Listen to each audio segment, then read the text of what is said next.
Estates wasn't my first choice, but the location was perfect for my commute and the walking trails provided an ideal environment for a Maverick, my service dog. Maverick is a beautiful golden retriever who helps me manage my PTSD episodes after my military service overseas. He's incredibly well. Tread always wears his service vest when we're out and follows commands perfectly. I know the Americans with Disabilities Act like the back of my hand. It's important when you rely on a service animal, but I never imagined I'd need to cite federal law to my HOA president the first time I met Karen Whitfield.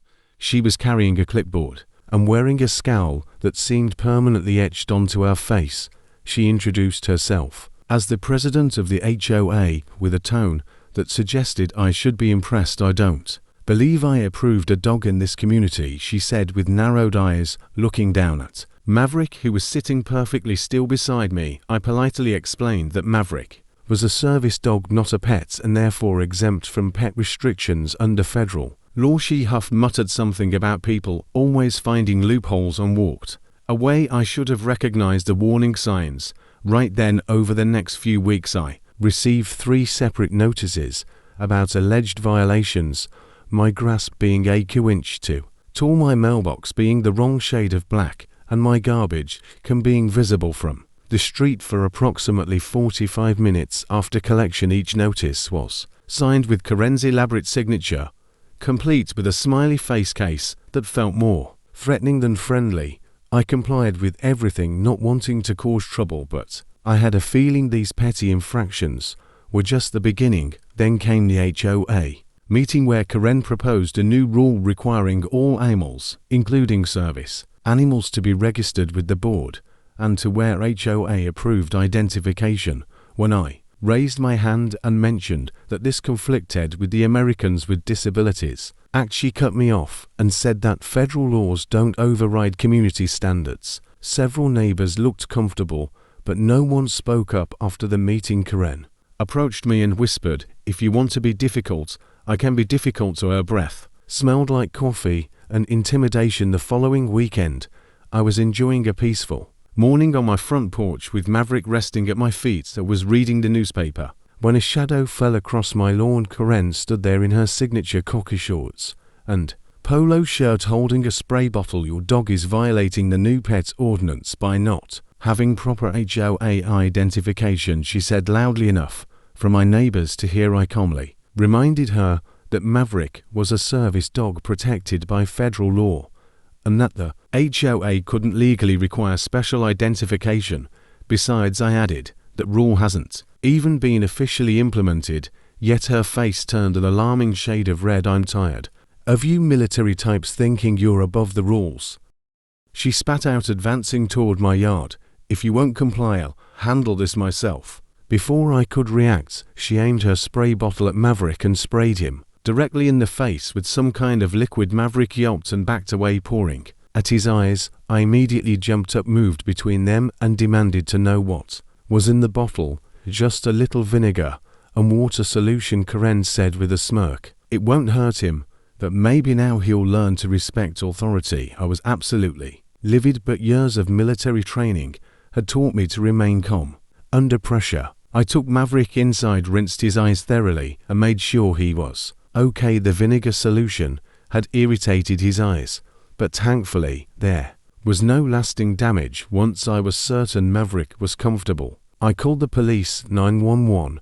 "What's your emergency?" the dispatcher asked. I reported the assault on my service dog, making sure to mention that interfering with a service animal is a federal offense. The dispatcher took my information and said officers would be dispatched immediately. 20 minutes later, two police officers arrived at my door. I explained the situation, showed them Maverick service animal certification and training documentation, and pointed out Karen's house across the street. One officer stayed to take my detailed statement, while the other went to speak with Karen. From my window, I could see her gesturing wildly, her face contorted with indignation. The officer seemed unimpressed by her theatrics. When both officers returned, they informed me that Karen had admitted to spraying Maverick, but claimed she was enforcing Community standards. They explained that they had informed her that interfering with a service animal is indeed a federal offense under the Americans with Disabilities Act, punishable by significant fines and potential jail time.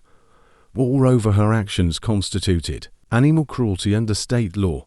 They were placing her under arrest and asked if I would be willing to press charges without hesitation. I said yes. Karen was escorted to the police car in handcuffs, screaming about how she would have me evicted and how the entire neighborhood would turn against me. Several neighbors had come outside to witness the commotion, and I heard one of them whisper, "She's finally gone too far." Another neighbor approached me afterward and apologized for not speaking up at the meeting. "We've all been intimidated by her for too long," she admitted, glancing at Maverick, who had recovered from his ordeal and was back to his calm, attentive self. The legal process moved surprisingly quickly. Karen was charged with interference with a service animal, animal cruelty, and harassment. Her initial court appearance was a spectacle. She arrived in designer clothes with an expensive lawyer who looked increasingly uncomfortable as the evidence mounted against her. The judge was particularly stern when reviewing the case, noting that community rules never supersede federal law, especially when it comes to disability accommodations. While awaiting trial, an emergency HOA meeting was called.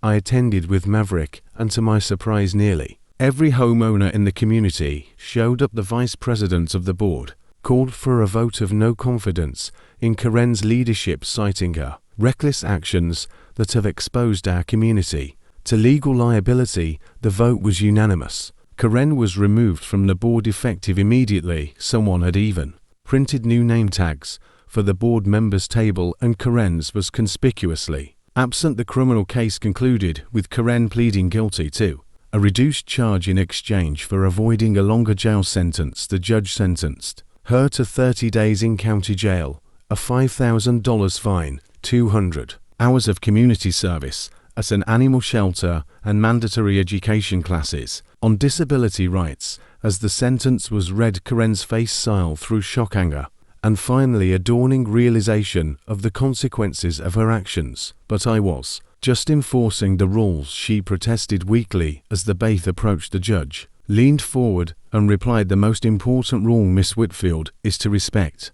the law of the land, which protects service animals and the people who depend on them." As Karen was led away to begin her jail term, it met briefly across the courtroom. The entitlement and superiority that had once defined her expression were gone, replaced by the humbled look of someone who had finally encountered a rule she couldn't bend or break. She mouthed something that might have been, "This isn't over."